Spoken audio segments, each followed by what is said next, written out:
मातृभाषा दिवस अवसर कि अजित दास महोदय और पंचानन नायक दुर्बार प्रयास प्रचंड इच्छा शक्ति फल कि वरेण्य सारस्वत तथा सामाजिक साधक कहले अत्युक्ति हेब नहीं समीर महांती महोदय श्रद्धाशील स्नेहसिक्त पृष्ठपोषकता हो कि डॉक्टर रवि नारायण बेहेरा मान्यवर एमपी महोदय सदैव उपस्थिति हो सद्य अवसर लाभ कर 45 वर्ष शांति निकेतन में काटी कहली सार बुझी पारे मो कथा कहली सार आप 90 वर्ष बंचु एवं 90 बंचला बेलू कहे मोर अधा जीवन जमी शांति निकेतन में कटी तेणु डॉक्टर प्रोफेसर मनोरंजन प्रधान जी अत्यंत हृदय भितर किसी न रखी खोला बही भाया शब्द गुड़ा निगाड़ुले आपण सम्मुख में समस्त उपस्थिति तथा मंच सम्मुख में ठाकुर रंजित दास आरंभ करी हापी बस्तिया पर्यंत एवं सकाल 9टा 9:30 आप आसले खबर पाई 8टा क्षमा कर 8टारू 6टा पर्यंत ये पाखापाखि 10 घंटार आपण मानकर ये उपस्थिति निश्चय भाव ओडिया साहित्य जगत को आगामी दिन मानकर आम जो संदेह घेर को जाऊँ भाषा केते बंचब जदि बंचब भाषा आम मातृभाषा हो ओडिशार गति कौन ओडिशार दिग कौन ओडिशार दिशा कौन ये सब कथा जिते मन को संदेह घेर पोती पकाऊ थाए कि आम जो अनुभव करना ए समाज युवपीढ़ी मान दीर्घ 10 घंटा धरिकी भाषार मानस मंथन में उपस्थित रोचंती एवं निजर संदर्भ को भी एठी उपस्थापित करुछंती आपण माननकु जेते धन्यवाद देले भी कम हेबो मु एई अवसर में सारला भाषा साहित्य और पुरातत्व न्यास जे कि ये संपूर्ण कार्यक्रम टीर परिकल्पना करिसंती तांको धन्यवाद देवी कालंदी सामल महोदय को जहांकर लेखा ऊपर आज तर्जमा चली निरीक्षण चली एवं सारला दास को ऊपर पर्यवेसित संस्था आउ कालंदी सामल सारला दास जानती से कपिलेन्द्र देवंकर सेना बाहिनी रे भी कुछ समय सामिल थे सी जो जगह गुड़िक सेना बाहिनी रे थिला बेले बुली थिले तांकर ए अंचल उपर भौगोलिक दखलटा थिला एवं भौगोलिक दखल जेतेबेले थिला सेतेबेले से विभिन्न चरित्र मानक सहित प्रत्येक थर तांकर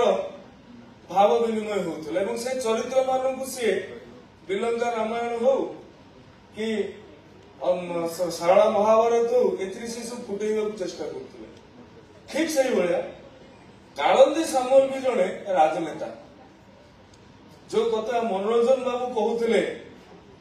केतक जगार चरित्र मानकर संगति टिके असुविधा अच्छी खाप कोई ना कि कौटी वाक्यटा पूरा भाव में शेष होना बोध हुए जो समय से लिखिले कि 5 वर्ष हाँ 5 वर्ष तले 2019 मसीह निर्वाचन व्यस्तता भितर ही से लिखिले एवं निर्वाचन व्यस्तता भितर राजनीतिक लोक जिते ब्लॉक तहसील कौन साप बंधन भितर अजगर बंधन भितर जिते बंचिकी साहित्य द्वार खोलुव निश्चय भाव में तार जो इंटरफेस प्रोब्लेम हो तेणुक कौटी वाक्य अधूरा रहा कौन भावुव कौन लिखुव केत निदर लिखिथि केत लिखुव फोन टा बारंबार आसिक विरक्ति करुव कि आईआईसी थाना लोक बसई छाड़ू ना तो एमती कथा सब निश्चय भाव में व्यतिव्यस्त करवर्ती समय सी लिखे ए कथा गुड़िक ठीक ठाक हो आशा व्यक्त करुचे जो जाला तोटारे दुई जन झीर कथा कहुई पढ़ी बहुत दिन तले बही पढ़ी मुझे भावी पार्टी आसिक पहुंची आज दिन बहुत घटना बहुल अच्छी मो तथापि रश्मि आ दीप्ति जो झील दुईटा कथा कहुई से दुईटा झील जो भाव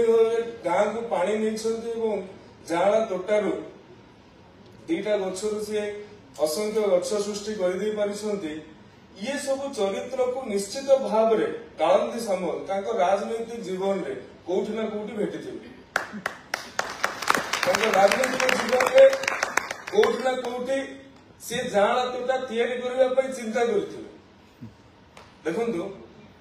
आपण हरकृष्ण महताब कथा कहतु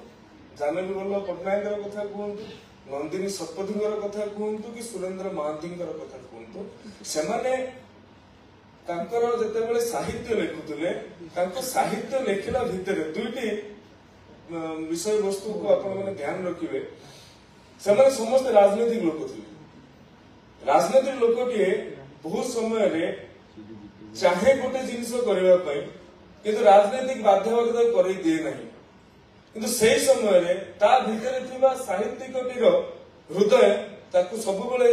कौन तो निंदा करुए ना ये जहाँ करू भूल करू एवं से जो अपवाद से जो अभिमान से जो ता भीतर आक्रोशटा रही जाए सी बही माध्यम परिप्रकाश करे जिते देखिए साहित्यिक जो मैंने राजनैतिक लोक जो साहित्य लिखुंट चरित्र मान भितर देखिए अत्यंत माने से सब चरित्र पूरा मौलिक पूरा नेचुरल लगे आपको पढ़ला बेले तेणु कौटी ना कौटी कालंदी सामल चाहते जे जाना तोटाटी सृष्टि करने वास्तव जीवन में कर पारना कि बही में कर से बही में आम आज बाध्य होती तत्व दर्शन उपर आलोचना करने बही कथा तो कहले माने जो कथा टॉम अंकल टॉम्स कैबिन आम ओडिया में पढ़ी टॉम कथा कोटी इंग्रेज का पढ़ी ना से बही पार्ली ना तथापि अब्राहम लिंकन कहते बहीटी जीवन गतिपथ को परिवर्तन कर आपण मैंने जदि जॉन रस्किन को ऑन टू दिस लास्ट पढ़े से भी आम आज आम भारतीय जनता पार्टी आम जो राजनीतिक पार्टी जो विचारधारा आगू बढ़ुचे अंत्योदय कथाटा से ही आसी तेणु बही बहुत समय अनेक लोकंर जीवन गतिपथ परिवर्तन कर एमती भी कहुई शरद चंद्र चरित्रहीन पढ़ु पढ़ु झीटी से राति तार प्रेमिक सहित बाहर को जीवार थिला किंतु से बही पढ़ु पढ़ु राति पाईगला एवं जीवन उद्देश्य से बुझी पारला बही ही तार जीवन गतिपथ को परिवर्तन कर स्टेशन में बसिक बही पढ़ु पढ़ु ट्रेन मिस करवाटा एटा नुआ कथा नुहे से कहुए बहीटा से बही भाया लगे जिते ट्रेन मिस होता तेणुक ये बही भी जदि हम कहार ट्रेन मिस करे नहीं किंतु मते आज विधानसभा मिस कर उपस्थित रही संपर्क में पर्यालोचना करने को बाध्य कर विशेष समय ने ना बहुत बहुत धन्यवाद देवी आपण हाथ में ए जातिर गतिर भविष्य एवं ए जातिर मुक्तिर माध्यम रहुची समस्त को आउ थे धन्यवाद कृतज्ञता साधुवाद।